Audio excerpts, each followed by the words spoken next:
So this first chapter, if we just covered a lot of ground, but essentially what's been going on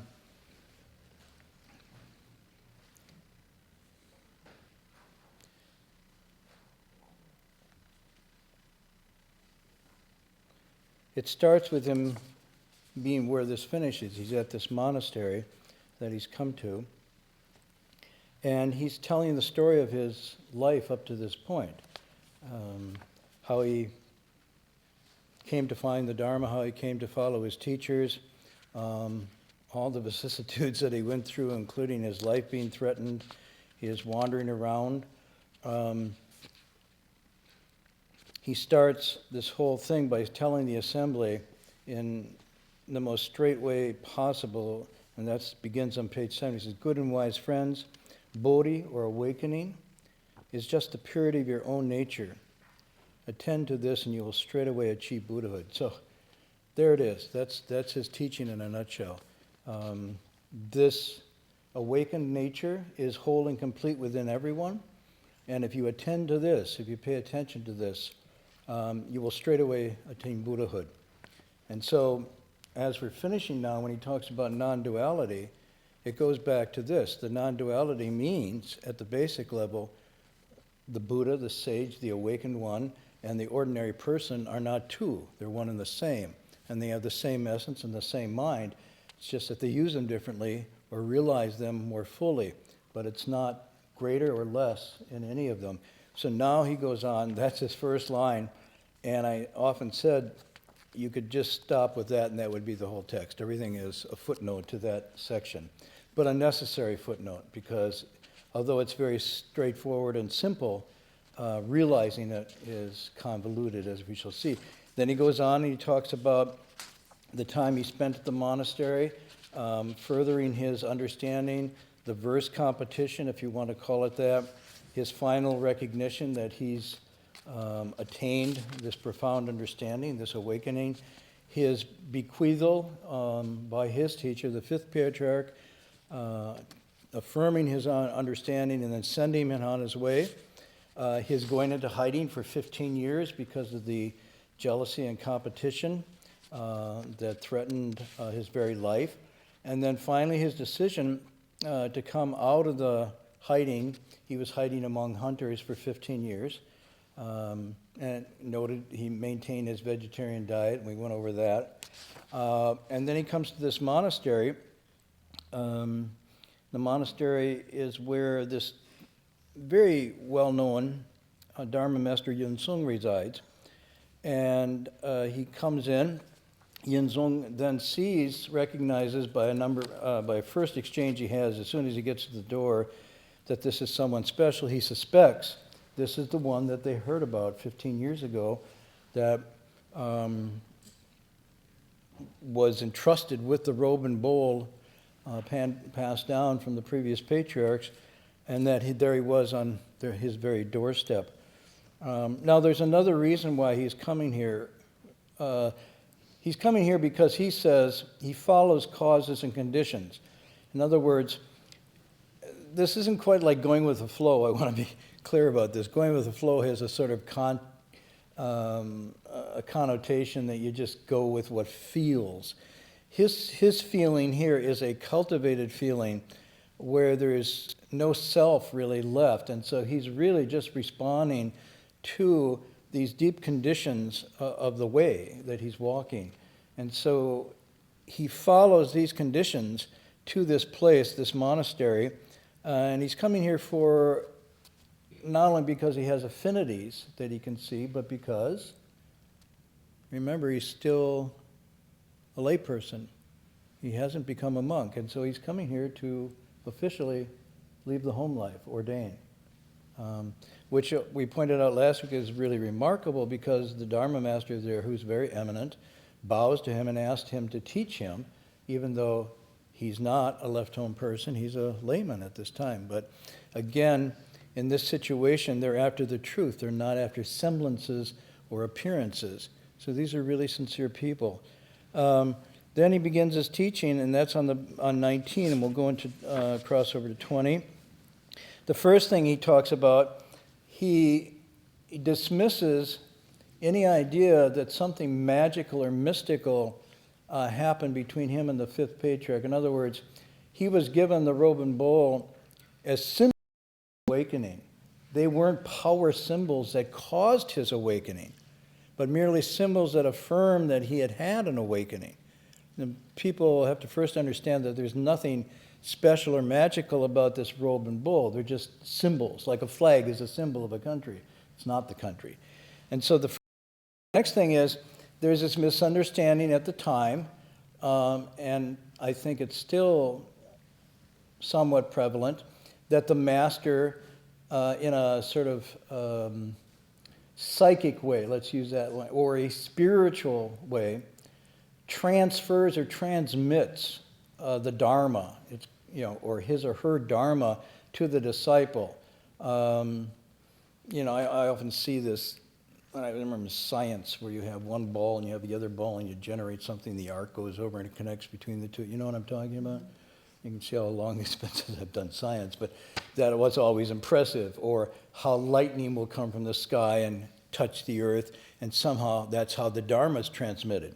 So you're sitting there like an inert piece of wood, and suddenly the master decides you got what it takes, and then it's like the movies, and there's all this light, and suddenly you're different afterwards.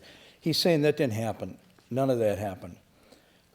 He said, we didn't even talk about transferring. There was no transfer. There was no transfer. There was no transmission. He didn't receive anything other than an acknowledgement that he had already, through his own efforts, attained awakening. And we didn't even talk about meditation, he said, which was the standard sort of practice at the monastery at this time, which was if you sat in meditation with your legs crossed and stopped your thinking, that you would become enlightened. And he said, we didn't even do that. We didn't talk about meditation. There was no transfer. Well, what did you do? He said, we just talked about seeing.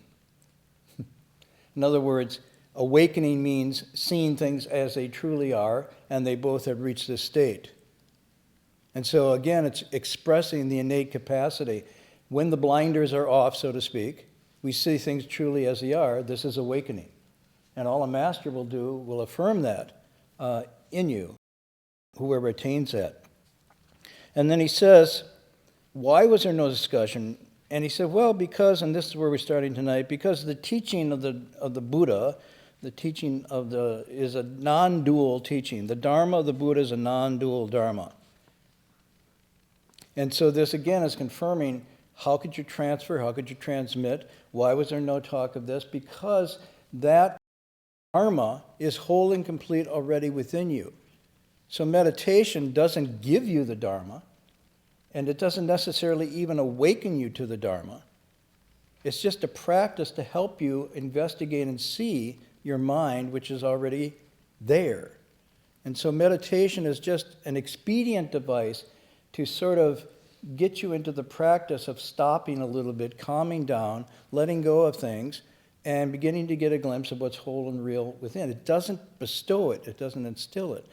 And in fact, some of the great teachers, Shu Yin was starting a great meditation session in Shanghai in the 30s, I believe. And he said, you're all here because you're excited to get enlightenment. Well, I'm sorry, I'm going to disappoint you. And he said, you won't get enlightened by sitting. The only reason we sit is because we have to find some expedient device, given that you're in the modern bustling world. And of course, in 1930, Shanghai was a place of great business and enterprise. He said, you've all lost the way, and so we have to come up with an expedient device to get you to stop a little bit and realize there's nothing to seek. That's how he started the session. And he said, actually, you don't even need meditation. You don't need anything. You just see it, right? So he said, do you all see it? Everybody's going, no. He said, okay, so we'll sit. And so Yun Sung further asked, what is this Buddha Dharma you call the Dharma of non-dualism? Not two, literally. And he says, I answered, and now we're reading, the Dharma Master has been lecturing the Nirvana Sutra elucidation of the Buddha nature. He's referring to Yun Sung, who's been giving lectures on the Mahapari Nirvana Sutra, supposedly the last teaching of the Buddha's last teaching. And it's about the Buddha nature. And the Buddha nature is this awakened capacity intrinsic to all beings. It's also interchangeably used with Zixing, the essential nature, or just the nature. So the text is talking about this nature. And this is the non-dual Dharma of the Buddha Dharma. And then he gives an example from the text. He says, just when lofty virtue king, a bodhisattva, asked the Buddha, do those who break the 4 major prohibitions and commit the 5 rebellious offenses, page 10, or who are achantikas and the like, sever the roots of goodness in the Buddha nature?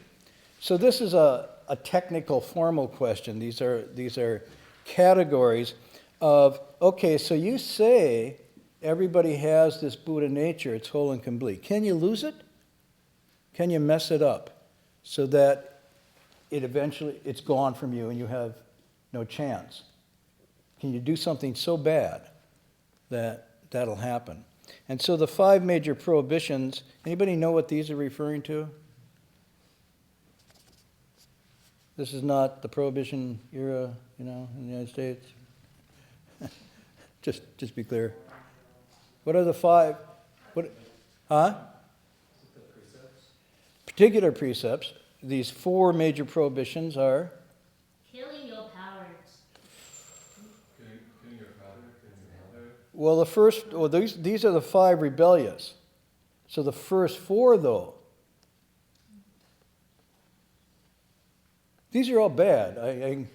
For most people, I know sometimes you think Freud would say you wish they were dead, and then you have dreams. So now I'm not going there. No, the 4 major prohibitions are the 4 first precepts that bhikshus, bhikshunis take.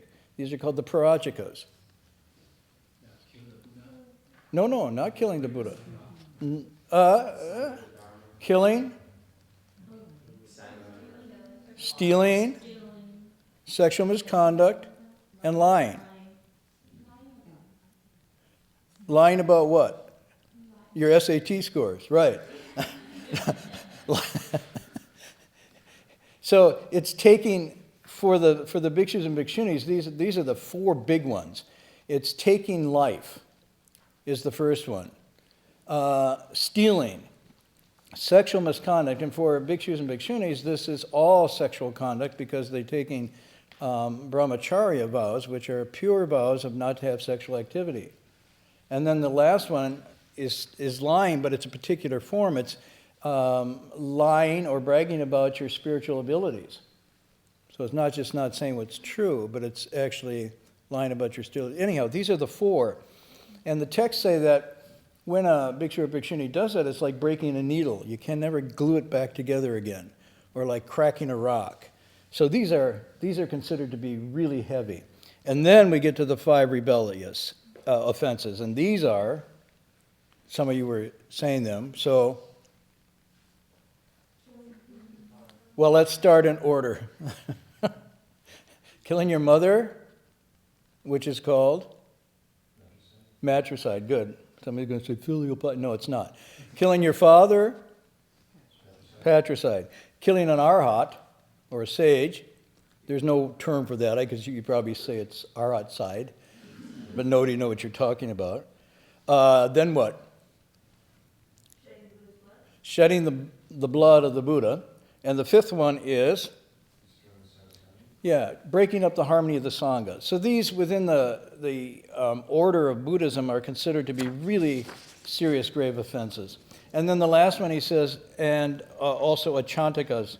And we put a footnote on there. Achantikas is basically a Sanskrit term, and it's those who lack any potential for awakening. They've cut off all wholesome roots in him or herself. Now, those of you interested in the Sanskrit, its roots are mula, M-U-L-A, mula. And then good roots are called kushala mula, or mula kushala. And then the opposite are called kushala mula. See, you just put an A and it becomes not. So these are wholesome good roots. Generally, anybody know what they are? I mean, it's an agricultural analogy. What do roots do? I can tell I'm in Berkeley. Roots? If I did this in Wisconsin, everybody would say, oh yeah, from roots you get the plant grows up and produces fruit and harvest. Everybody's thinking root canal. Okay, so roots. Roots are the foundation, the source of the plant and the strength of the plant. It takes its nourishment through the roots, circulates through the roots, and the roots are strong and nourished. Then gradually it flowers and produces fruit. And this is a famous analogy that's used throughout. And if you look at the word cultivation or self-cultivation, it again has this agrarian or agricultural metaphor of working with natural conditions to support something growing, which is your good roots, then leading to awakening. And there's a wonderful passage in the Avatamsaka Sutra where it talks about this incredibly, beautifully strong tree growing in the wilderness, and talks about the roots and the branches and the flowers and the leaves and so forth as a continuum of the resolve for Bodhi up to fruition, and then the flowering of the Bodhisattva ideal to come back as things return to the root and nourish it again in this beautiful cycle, calling the tree in the wilderness. So this is a very famous metaphor, and the good roots are the basis or foundation. Generally, the good roots are, well, let's see, the bad roots are called the three poisons. So greed, anger, and ignorance. And then the good roots are the opposite. Some people use it non-greed, non-anger, or non-ignorance, or whatever. Okay, and then it expands out. All things done with wholesome intention that benefit self and benefit others, benefit the environment, and so forth, and lead to kindness, compassion, insight, understanding, and so forth, are roots of goodness. And so by doing this, you are creating a foundation or a garden of good roots, of which will grow gradually your own awakening and your ability to help and teach others for awakening. And the opposite is true. By planting unwholesome roots, you have a bitter harvest, a twisted. Okay? So this is the idea. And the Achantikas are the ones who have so harmed their roots that they're really not only cut off their wholesome roots and lack potential for awakening, but they're plagued by doubts. So one of the things that goes with the Chantika is almost nihilistic doubt in anything possible. And so they fall into this void. They don't believe in themselves, they don't believe in others, they don't believe in cause and effect. They have an absolute amoral, nihilistic view of the way things work. And it's almost like a living hell in the sense that they're trapped without an exit. Nothing they do matters, and nothing, and so forth. And he says, do they sever their roots of goodness in Buddha nature? And in the text, Hui Neng says, the Buddha replies, there are two kinds of roots of goodness, permanent and impermanent. But the Buddha nature is neither impermanent or impermanent, and therefore it cannot be severed. That is what meant by non-dual. And then he goes on, he says, the first kind of roots are good. This is the mula kushala. The second, not good, akushala. So he's defining permanent and impermanent, and that's what meant by non-dual. So he's just explaining that these roots, which create karma, which create return, which create retribution, good or not good, are different than the Buddha nature. These things come, these things go, these things can change. The Buddha nature, however, he says, is beyond that, it's before that. And so it's not subject to impermanence. It's eternally abiding, and yet it's not even that you can say about it because it doesn't fall into the realm of duality at all. Then he says the ordinary people think that the skandhas and ordinary people think of the skandhas and sense realms as dualistic. The wise person knows that they are non-dual in nature. The non-dual nature is the Buddha nature. Whew. Okay, so not only does he go into roots, now he goes into, again, technical terms, and you see the footnote. These 18 realms are listed in the footnote, basically consisting of 6 interacting phenomena. The sense organs, the eyes, the ears, the nose, the tongue, the body, and what we call mind or consciousness, vijnana. And the 6 objects of the senses, what is seen, what is tasted, what is heard, eyes, ears, nose, tongue, felt, kinesthetic, and then what is imagined, conjured up, ideas and so on and so forth, making up the realm of, I'm doing pretty simple here just to cover it. Those are the things. And then there's 8 consciousnesses that link them. So these make up what are called the 18 realms of existence, or the field of reality that we take to be the world. So when we perceive a world or a reality, what we are actually doing is in a process of dynamic, ongoing projection of our sense organs on these sense objects and making something out of them through our consciousness. Good, bad, pleasant, unpleasant, like, dislike, important, not important. And they change over lifetime. They change from day to day, moment to moment. And so that's why it says, thus, one day we see it this way, one day we see it that way. It just keeps changing and changing. It's almost like we're putting different movies into the projector. And we are constantly then in this dynamic interaction between the sense organs and our sense and the consciousness in between. And this is what we call reality. And behind that reality, we think, is me. I'm the director and the projector of this thing. And that's what's meant by the Scandhas. So the Scandhas is a Buddhist word or concept for talking about the me, the personality, the psychophysical entity that I call me. And this is made up basically of mind and body. So the first skandha, rupa, which is form, is just the elements, the physical elements of this. Or you can all do that. Not just me, but you, right? And I always feel mine are more special, a little more pure, more stable, blah, blah, blah. But essentially, everybody in this room's got the same 4 elements. Non-dual. Now, they're not really different. That's form. And then the other 4 skandhas are related to mind. So body and mind make up the self. So the following skandhas are feelings, sometimes perceptions, thoughts, cognition. The 4th one is called samskara, which is very complicated, but it's the deep habitual tendencies. They aren't exactly unconscious, and they aren't exactly conscious to what's really deeply driving us, and finally, vijnana, which is conscious. So these are the 5, and they make up a me and mine. And what the text here is saying is, we take that projected reality and the me and mine to be real and true and ultimate and stable. And we then create a whole series of feelings, thoughts, plans, projections, and whatnot around this. Dreams, if you want to call them that, and then dreams within dreams. And he's saying the wise know that, first of all, these are not real, but they are non-dual with the Buddha nature. In other words, these are the Buddha nature in a frozen or hibernated state, unawakened. And so when those are awakened and used properly, they become Buddha.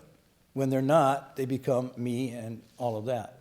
So this is a lot to get on a Friday night just before the holidays. But you can, let me give you an example where I just recently, where I got a glimpse, at least on the form skandha, where I got a feeling like, wow, it's the same. And this is because a friend of mine who's a thoracic surgeon down in LA invited me down to join him with a quadruple bypass surgery. Now, I wasn't helping out, you understand. I do have a PhD, but not to do that. And so I scrubbed down and everything and promised not to touch anything. And I could stand shoulder to shoulder with him and watch him do this, but I was only to watch. And I thought, wow, that's cool, I'll do that. So I got there a little late, and when I got there, that's the story of my life. I got there a little... Everybody's laughing because, yeah. Okay, but they didn't wait for me, they started. So when I went into the operating room, I had the blues on and everything, and I go, and so I'm as close to the person as I am to this book. I'm looking down, and everybody's standing around. And by that time, they had split the sternum open, and you know how it works, right? They cut the sternum, this bone, and they open it up, and they clamp it, so you have a big hole like that there, and then there's a heart in there, and everything going in the heart. So when I go in, when I look, you can't tell, is that a man or a woman? what's the color of the skin? Young or old? Ethnicity? Nothing. Because the whole body is covered with something else, and they slather this orangish yellow dye on, which is disinfectant. So no matter what color you are, at that point, you're orangish yellow. And so I can't tell. And I turned to the surgeon, I says, is that a man or woman? He says, hard to tell, isn't it?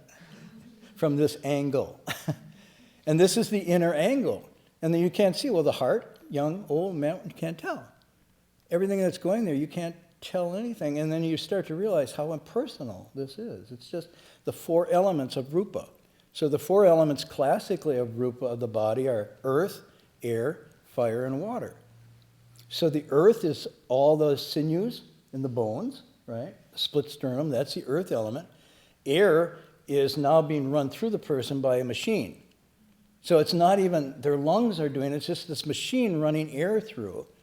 Earth, air. Fire is the temperature being maintained also at this point by a machine. And if it gets a little high, really, this is how it works. It gets a little high, they reach down into an ice bucket like you take to the games, and they just throw some ice in there to cool it down, right? And when it starts melting, they suck it out with this big straw. So you just, a little hot, temperature's nice, okay, yeah, it's done, okay, now, and they're there, they're working. So earth, air, fire, and then the water, of course, are the fluids, and those are circulating by, there's 4 different machines going. So it's like there's the human being, and it's just these 4 elements circulating impersonally, right? You're going, whoa. And then he says, now the good part. I said, what's the good part? He says, well, we stopped the heart. Wow. So they bypass the heart. A machine then pumps blood, and the heart is still. It's dead. And I was just looking at, wow, my heart, anybody's heart, and it stopped. And he said, well, why do you do that? You know, I was like, is this like your idea of fun? No, because we can't do this, the bypass with the heart moving, so it has to be absolutely still. And I'm just going, wow, I just hope there's not a blackout or something, because these machines, we got backup. I said, what if the backup fails? He said, that happened 2 weeks ago. I said, what'd you do? He said, well, it was pretty tough. I had to run back and forth to the room. I was pumping the heart with my hand long enough, and I said, now, nurse, you do it. And then he ran back to the other room, and he pumped that, getting going, and he ran back and forth till the power came on. Yeah, no. So you think contingency, here we are in a contingent world. And so anyways, he does it. He does the sewing and everything. It's back on. He says, now the big part. Will it start up again? And so, it's like your Prius. Boom, boom, boom, boom, boom. Oh, it worked. Oh, there's a leak. Oops, down again. Fix the leak, back up. So anyhow, as I walked away from that, I thought, wow, that's the 4 elements. That's how impersonal they are, right?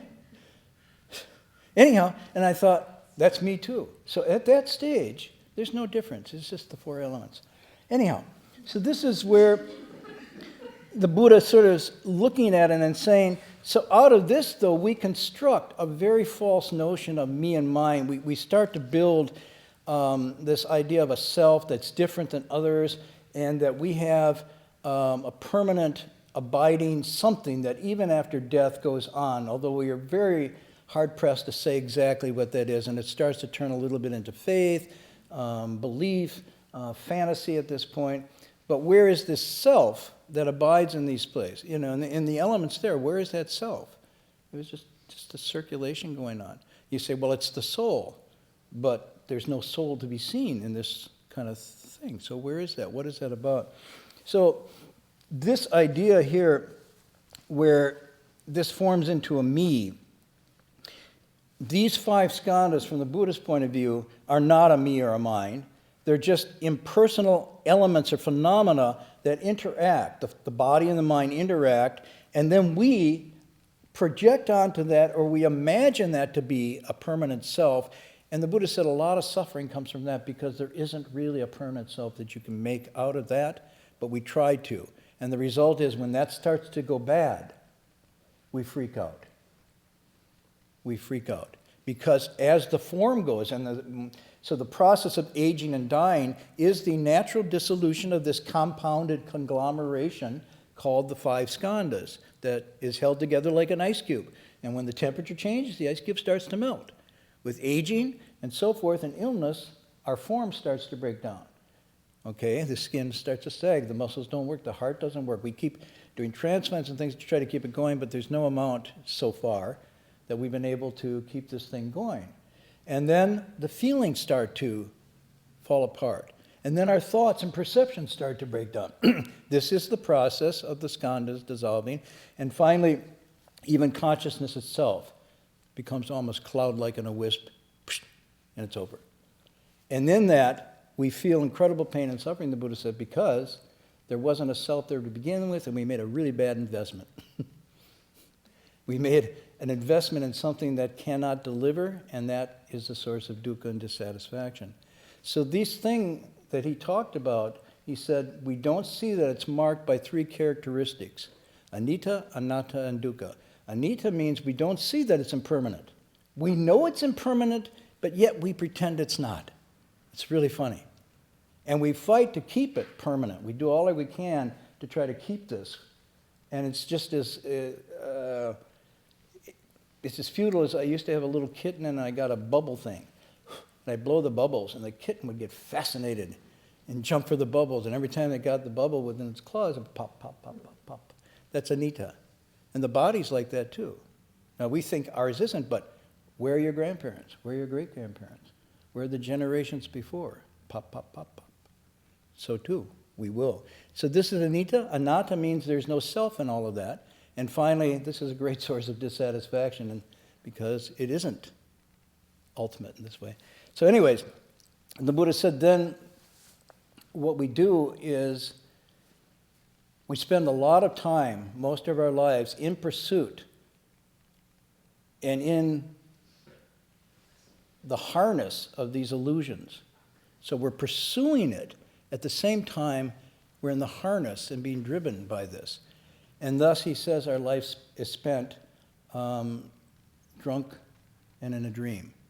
And yet we never wake up to it. So what he's saying here is, that's why it says, mistakenly, we take these things to be dual. These belong to me, or they're mine.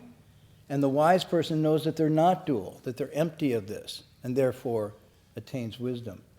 So the word for understanding this anatta, means not seeing any dharma, any phenomena as self, as a self, and not seeing in any dharma a self.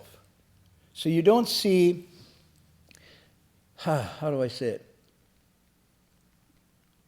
You don't see any dharma as self, and you don't see a self in any dharma, and that's anatta.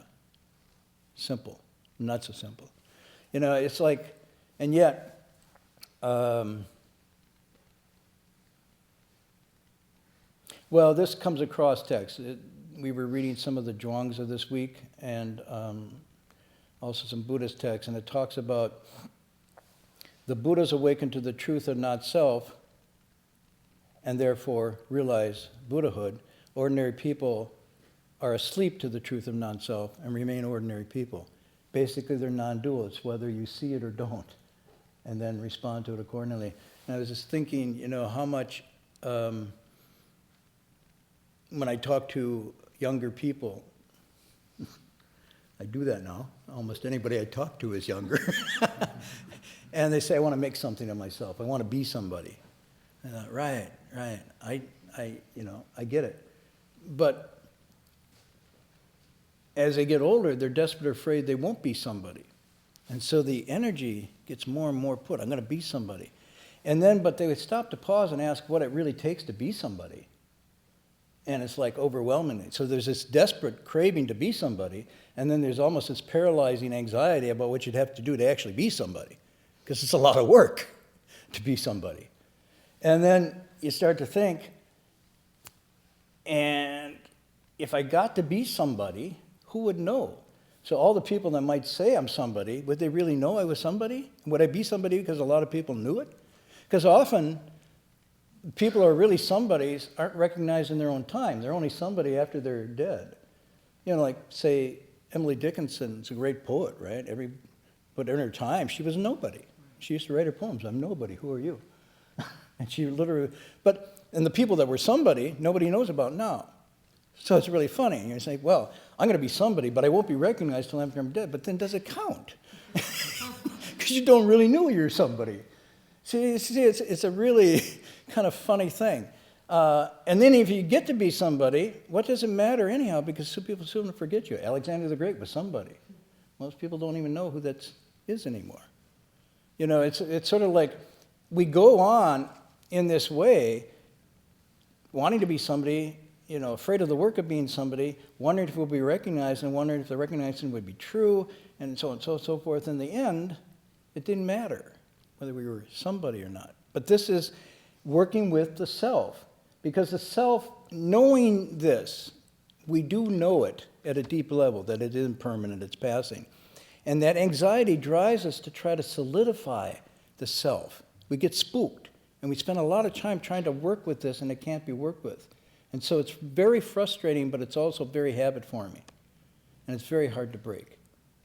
And so that's what he's talking about here. So I promised I'd finish. Let's move on. But it reminds me of Shakespeare. So maybe if I have time, I'll say why it reminds me of Shakespeare. Yunzung was overjoyed when he heard this explanation. He put his palms together and said, "My explanation of this sutra is like broken clay tiles, whereas your explanation of its meaning, kind sir, is like pure gold." So that's high praise. And he said, it's very interesting. He said, "I've been lecturing this sutra and I've got the words right, but I didn't get the meaning. And you yourself have difficulty with reading words, but you really got the meaning. And I have been lecturing all this time, and you've made me understand." That's pretty cool. He then shaved my head. Now, this doesn't happen every time you explain a text, and then somebody thanks you by shaving your head. It just means next he shaved my head, which is why? Yeah, this is the tonsure where the hair comes off and he formally becomes a bhikshu. And he asked me to be his teacher. Again, very unusual. Now he's just a new monk, but Yunzung is saying, "Will you be a teacher to me?" And thus, under that Bodhi tree, I first began the East Mountain Dongshang teaching. So he says, now at this place, after 15 years where I came, and where I just was talking, where Prefect Wei, remember, came and requested, I began my career of teaching. He said, I had received the Dharma at East Mountain and endured such extreme hardship that my life was hanging as if by a thread. Now he's just summarizing what he had explained in the previous pages. Today there's this gathering of the prefect and the officials, the bhikshus, bhikshunis, the monks and the nuns, Taoist priests and laity, a really, I won't say motley, a really diverse gathering. And it's interesting that everybody who is there for something that goes beyond their narrow identification as officials or as Taoists or Confucians or this persuasion or that persuasion. He's teaching something that undercuts all of these things, something much more seminal and deep that all can identify with. How could this happen without karmic affinities amassed over eons of time? He's saying even our coming together in this way is a result of good roots. It's a result of a certain path of goodness that we're on, and as a result, when there is a resonance with this, we feel it, we can hear it, we respond to it, and we come. I'd have to say, you too would have some of those good roots if you're here listening to this. It's just not like, oh, what do you want to do? It's Friday night, let's walk in. No, it doesn't happen that way. You come and you encounter this text because for whatever reasons, you too have karmic affinities. And I don't know what they are. They're strong enough to bring you despite me. Despite my lecturing, you can still come and enjoy the text. That's pretty good roots. And now you've had the good fortune to hear the direct teaching. By that he means you too have the Buddha nature. You can too become Buddha right now in this very body, in this very thought. Boom, that's the direct teaching. And therefore the seed for realizing the Dharma. All of this can only be because in the past you made offerings to the Buddha and planted roots of goodness. So he reaffirms that even encountering the teachings is a fruition, and it's also a seed. So you encounter the teaching, that's a fruition of goodness that you've done before, and that seed teaching then becomes something that bears fruit even later, and it just keeps growing in this way. This teaching has been passed down from the sages of the past. It is not my own wisdom. This is a very important line. He is disclaiming personal guruship here, or personal ownership. And what he's saying is, I have just discovered only what other sages have discovered. Hence, you can see why the robe and bowl are only symbolic. It's the understanding that is the commonality, and not just an external symbol like a robe and bowl. Moreover, he says, it's not my own wisdom. What he's saying is, yes, I have it, I understand it, but I'm awakening to what all Buddhas and sages awaken to. It's not greater or less. It's a profound awakening that all have the ability to do. It's not something particular to the individual, like Hui Neng's wisdom as opposed to his teacher's wisdom or the Buddha's wisdom. He's just saying wisdom is wisdom. That's why they say, we just talked about seeing.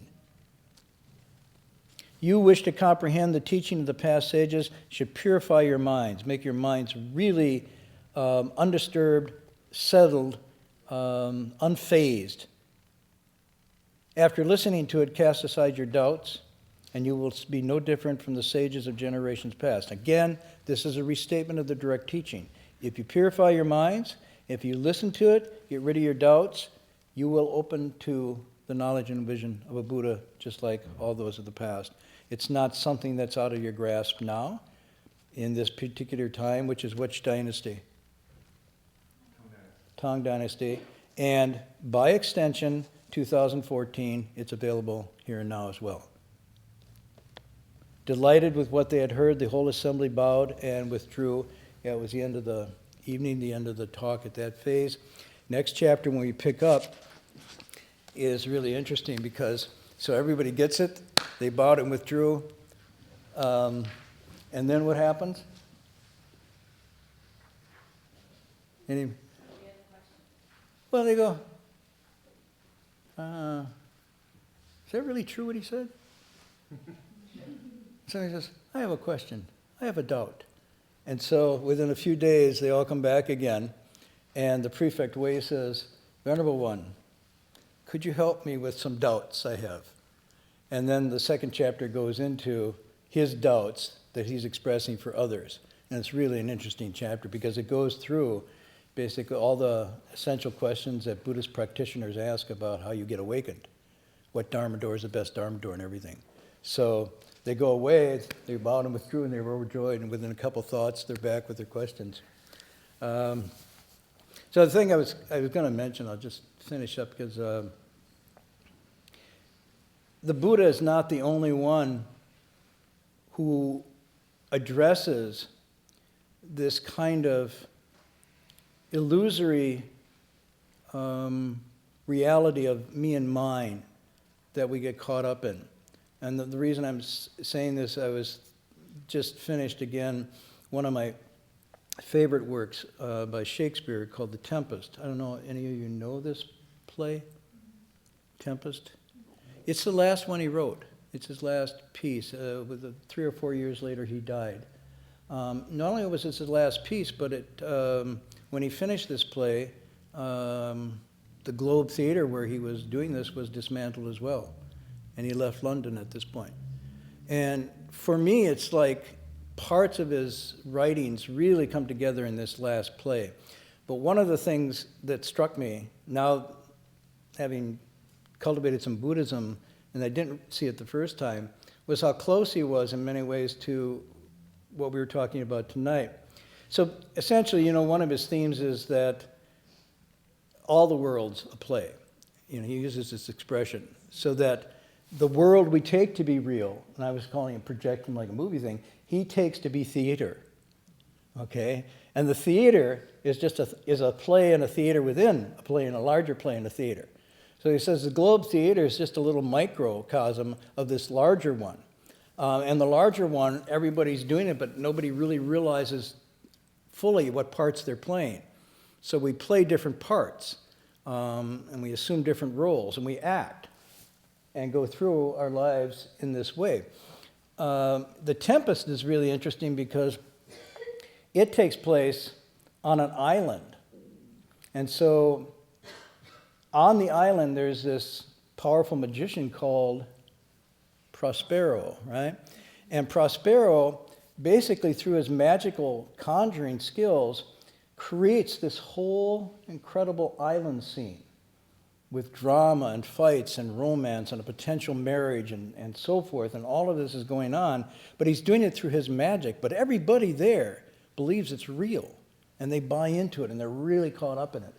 And this goes on, can't do the whole synopsis of the play for you, it's just really interesting. But for Shakespeare, somehow, it was his portrayal of the world. And so he was saying, this is the nature of the world. It's a magically conjured up illusion that we buy into, and we play and we play and we play, not realizing. And then finally, at the end of the play, the Prospero basically blows up his illusion, drops all the magic, and everybody just sees they've been on this island and so on and so forth. And then he has a very interesting closing line where he says, you know, all of this is just a dream, an illusion, a bubble, a shadow. Just like the Globe Theater is this way too. And it's put together and it comes apart. And then he has these two lines, which to me are very Buddhist, and he says, so you should see, we are such stuff as dreams are made of. And our little life is rounded in a sleep. Those are the two lines. So he says to everybody there, we are such stuff as dreams are made of. In other words, we live in a dream. We are the stuff of dreams. We create the dreams, we live in the dreams, and our little life, now our little life means just this little bubble, is rounded with a sleep.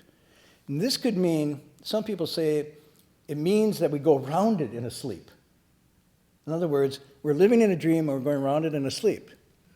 Or it can mean it ends completed, rounded with a sleep. So we live in a dream and then we die in a sleep and so forth. So, and this is Shakespeare, isn't the Buddha. But he is hitting at something that I would say isn't just, it points to this idea of the nature not being a Buddhist perspective, but a perspective of somebody who's got a little vision, a little wisdom insight to see the illusoriness of how we go about it, and then how it all, in the end, at some point, we begin to see it just a bit. So you can remember, we are the such stuff as dreams are made of, and our little life is rounded with a sleep. So, and now we're done with the first chapter. You can all go home and sleep, get some rest. Are you checking it to see if I got it right? Yeah, you got it right. Thank you. Every time I do something that goes out a little bit on a limb, someone gets it and checks to make sure. Okay, so now we'll pick up again in the third week in January and the following chapters, I must say, are absolutely fascinating, I think. And a lot of the sort of heavy stuff that he talked about tonight is even further, and I think with more clarity unpacked in the coming chapters, the non-duality and so forth, and what we take to be real and not. This happens because the following chapters is a rich thing called lively encounters, where disciples come and ask him questions. And so in the dialogues, of the dialogical of this, the question answers come out in a very rich form, in a very immediate form. So have a good break, a good holiday. Those of you who are still around or still interested, or we'll see you back in January 26 maybe. Any announcements for tonight? Nothing? We have tomorrow activity like usual. We start at 9 a.m. With the Universal Door chapter. 10:45 will be meal offering and vegan meal in the dining hall. 1 o'clock will be recitation Buddha's name. 2 o'clock, monks from here, Jean Fosher will be teach us how to use the Dharma instruments. 3 o'clock will be calligraphy lesson. 5:15 meditation. 6:30 evening recitation. 7:30 Dharma Master Hui will give the Avatamsaka lecture. The Monday we have the last class, Buddhist from the Modern Mind, in this semester. Which class? Buddhist for the Modern Mind. Dax. Oh. And Tuesday will be in the Tian's shop, Tea and Dharma, is 4th Street. This last meeting before. Tea and Dharma. Tea and Dharma. Tea. Tea. Yeah. Oh, I thought it was like one of those sports, like tea dharma, you know, there's tea ball, tea and dharma. Yeah, Tea and Dharma. Okay. Yeah. And that's where? Tea and Shop, 4th Street. The tea shop, You can find in our website. down on 4th Street. Yeah. Okay. Okay, just it. And who does tea and dharma? Dharma Master Heng Sure. Oh, okay. That sounds like fun, tea and dharma. Except you have to remember, it's holiday season, so that place is going to be buzzing on the holiday. So go down and buy some dharma for your friends. Okay, we're going to do the transference in English now. There's some handouts for people that don't know the chant. Originally it was in Chinese, and then it was translated and transposed into an English form. And I think somebody's going to get some copies. So if you need a copy, you got them? Maybe you could just raise your hand if you want a copy. There we go. Anybody you need a copy to look at? Yeah, 1, 2, 3, 4.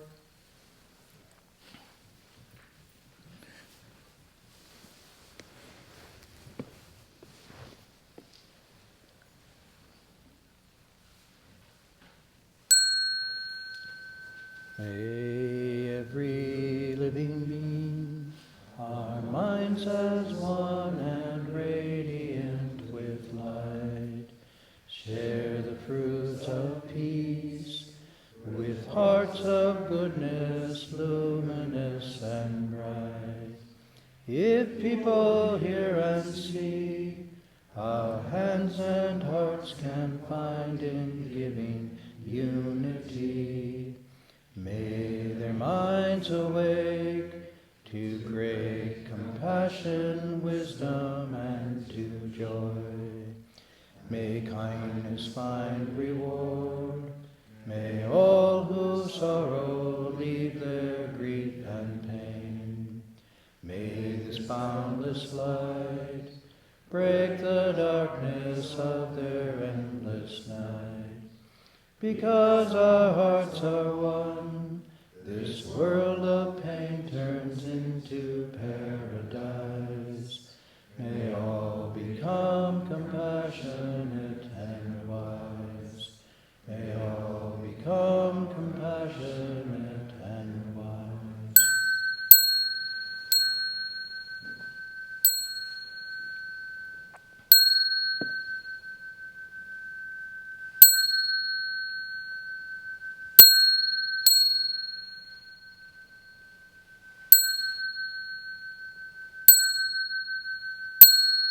Ding li san ba